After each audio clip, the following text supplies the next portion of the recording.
I was thinking about what you said afore, after we went to the Lost Hope on the Groundbreaker.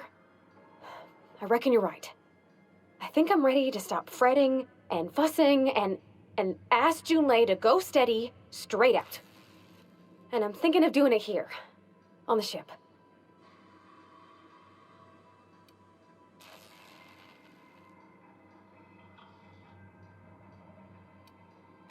Oh gosh, do you think so? I just figured, there's nowhere she can go on Groundbreaker where folks don't know her. Here she can relax. I was kind of hoping you'd offer. The thing is, I can't ask her over like this. I mean, look at me. I'm all covered in engine grease and I ain't showered in nigh on a week. I smell like sweat most days and, well, don't look too close at my fingernails. I was thinking, hoping, we could stop by Groundbreaker for bath supplies.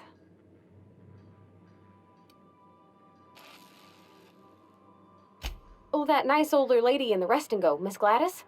She seemed to know lots of things. Maybe she knows where to find fancy soap.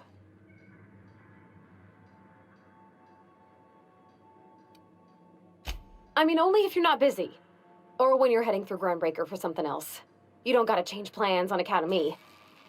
Anyhow, next time we dock in Groundbreaker, let me know. 'Cause I want to come with.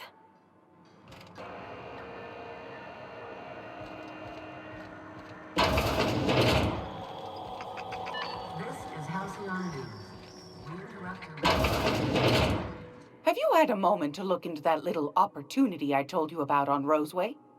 You don't hurry up. Someone will get to snooping around there before you do.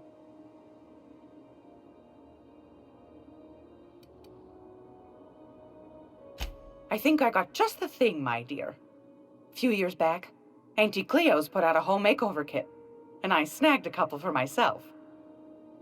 High-grade shampoo and conditioner, scrubby brush, a nice lotion, that sort of thing. I still got 'em, too. What's the scrubby brush for? Cleaning around your nails, sweetheart. Gets the engine grease out. Makes your hands soft. Most folk don't got the time, or bathtubs for such, me included. I'll let you have one on clearance. You want rosish, mock apple and cinnamon, or refurbished ship?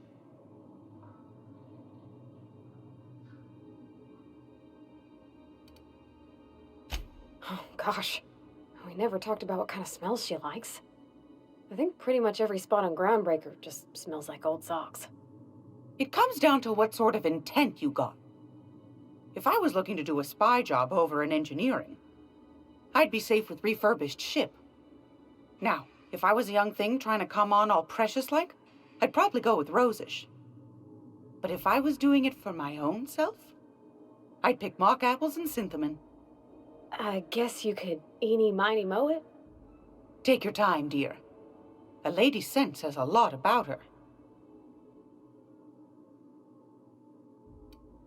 We didn't have anything rosish in Edgewater. I heard it smells real pretty, though. I'll just wrap that up for you, since it's for a special occasion. I'll pay for that, ma'am. Thanks for being so helpful. You're welcome, dear. Anytime, sweetheart. You know where to find me. I hope this fancy soap we got is extra strength. I'm feeling a mite ripe. Oh, thanks, Captain. I'm gonna put these someplace safe. In her messages, Junlei said her mama used to make this dish for Monarch.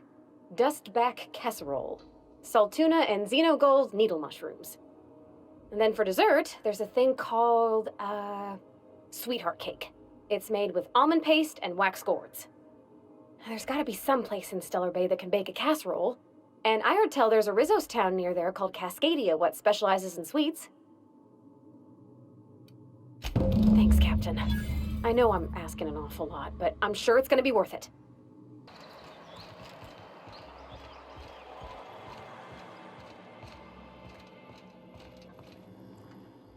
I see you stuck around. If you got the bits, check the menu for the latest prices. Inflation's terrible out here.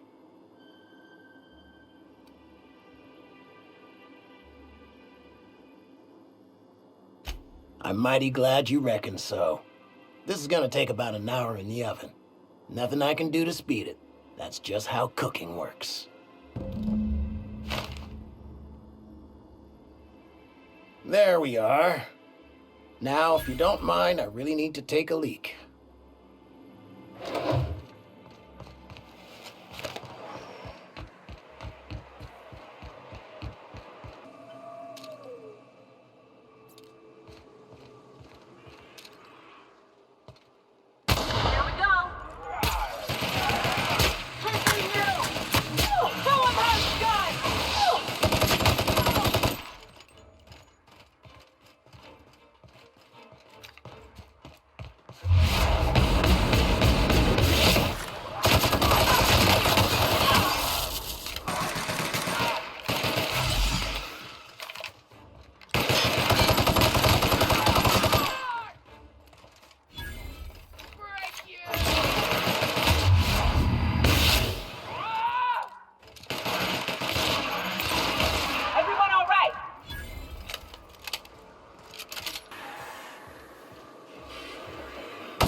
The dustback casserole Mr. Raymond made smells incredible. Oh, I kind of want to take a little taste. But I'm gonna be strong. Now look how cute these cakes from Cascadia are. Someone even traced little hearts in them. I guess that settles dinner. Thanks for hauling me all over creation, Captain.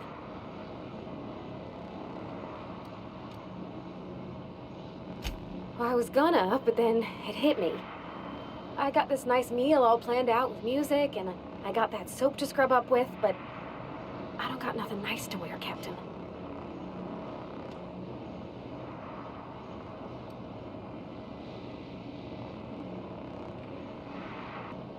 I don't have a head for fashion, and I can't really picture myself in something clean and pretty. There's this place I heard of in Byzantium, Jolicoeur's Haberdashery. I bet I could find something nigh on perfect at a place like that.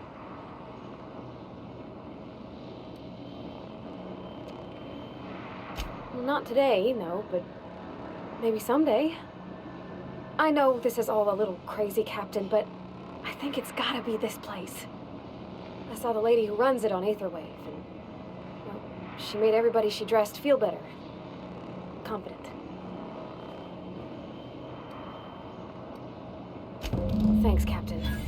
I know I've been asking a lot, but you help me out every time. You're the best.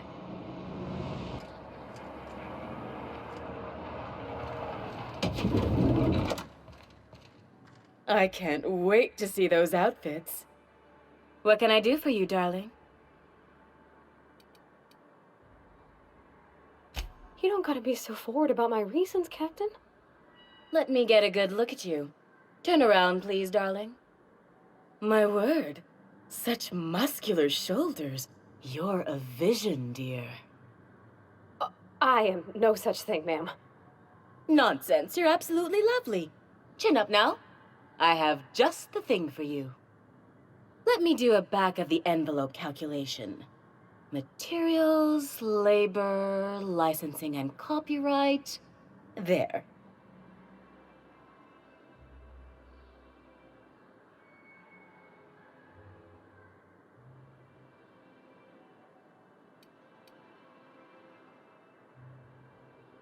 Darling, do I look like an amateur? I read her measurements by eye. And don't you ask, because they're no one's business but her own. Love? That's the ultimate luxury, darling. Love. Oh, gracious me. I don't get why that's funny, ma'am. Oh, my cherub. Who woos for love anymore? That's so... precious. All right, Captain. Here is the absolute best I can do for you.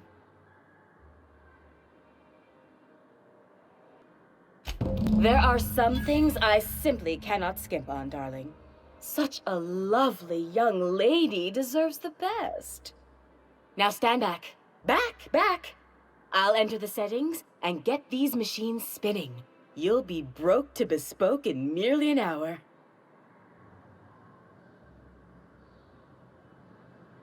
And there we are, my darling girl. I wish you a splendiferous evening. And if you don't mind my asking, have you any interest in modeling? What? Oh, no, ma'am. All them eyes staring at me? I couldn't. No way, no how. I get scared just thinking on it. I wish you weren't so shy, my Violet. You truly are beautiful. I hope your date sees that as clearly as I.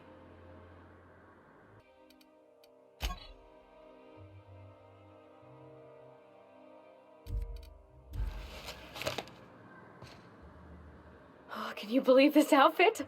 It's so handsome, I'm almost afraid to touch it. Well, I guess that's everything then. After all this time, I just have to actually do it now. You know, there's a part Junlei's been looking for to fix up the air cyclers. They only carried them on big colony ships, like the Hope.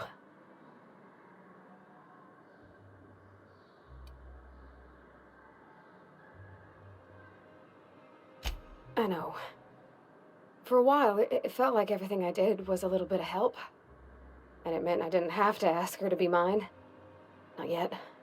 Not for real. Next time we dock with Groundbreaker, I'm doing it. I'll send June a message and ask her over. Oh, this is real scary, Captain. I'm grateful for all you done. I swear, next time we put into Groundbreaker, I'm gonna do it. I'm gonna ask her over. Oh, I'm so nervous. Having trouble focusing on my work. The Groundbreaker has approved our request for docking, Captain. You're free to disembark. All right. She's on her way. How do I look?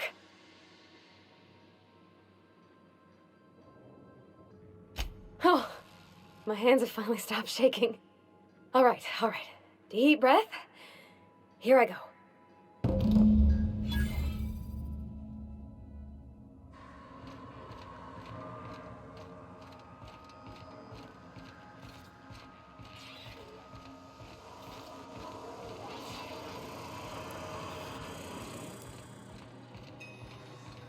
Anyhow, so I told him, Dad, I'm a big girl now. I ain't need your help. I can do it on my lonesome. What did he say to that?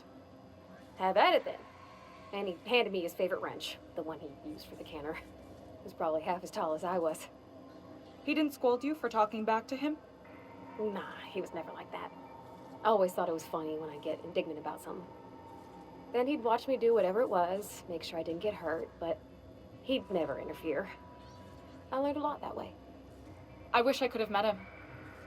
Anyone who helped shape you must have been a special person.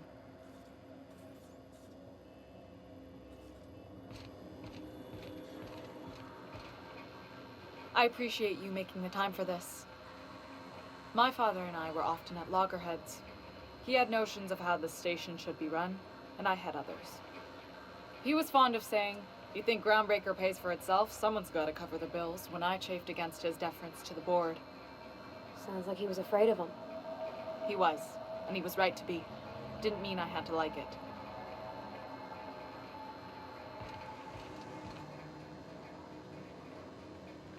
Look at me. All dressed up for once. What about your mama? I don't mean to pry, you just hardly mention her, and I've been wondering. She passed when I was small. Taught me how to change a fuse on her deathbed. Even sick, she was patient with me. She kept exhaustive journals of my childhood, my father said. Like she was A/B testing child rearing. Must be you got that exacting nature from her. Exacting is a kind way to put it. Inflexible, my father would have said. Bull-headed. Cold. If you're cold, then I'm the void of space. Cold. That's the silliest thing I ever heard. Thank you. Okay, Captain, she's gone.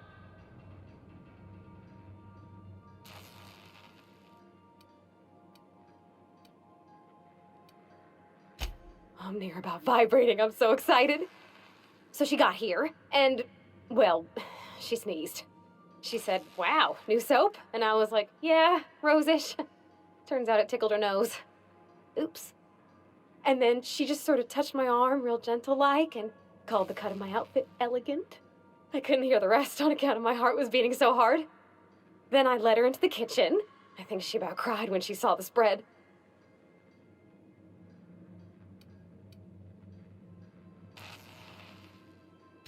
She stood stock still and just said, "Oh," real soft. Oh, and let me tell you, I was sweating. And then she blinked and said, "Is that dustback casserole?" I told her how we got Mr. Raymond to bake it for us, so it was double authentic. Made by a real live monarch person.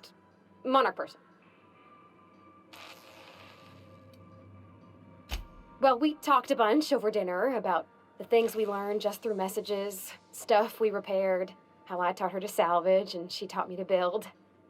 When I brung out the sweetheart cakes, June, she got a little teary, said she had a thing she needed to say.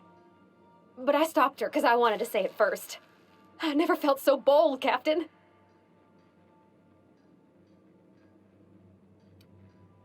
I told her about how she made me feel. Bold like I acted, strong, smarter and kinder than I am on my lonesome. I listed all the things I liked about her. And then she pulled out a paper and read a speech. She talked about the things she admired about me, like my cleverness and my humor, and how it made her want to be more open.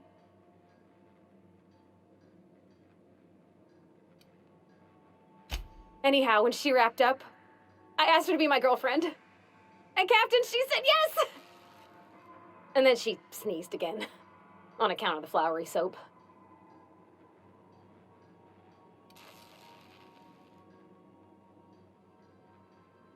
We talked about it some. I told her I wasn't sure how it would work, how I've had a bad time of it in the past. She said we'll take it as it comes. Fix things together. Share meals, talk. Maybe she could rub my shoulders when they're sore. I said I might like that.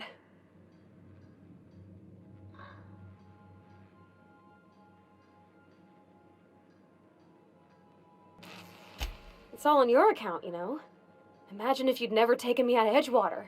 I'd have never met Junlei at all. I don't know nothing about the Vicar's capital P plan, but you've sure changed my life. So, if you don't mind, I'm just gonna head to my cabin and happy scream into my pillow for like an hour.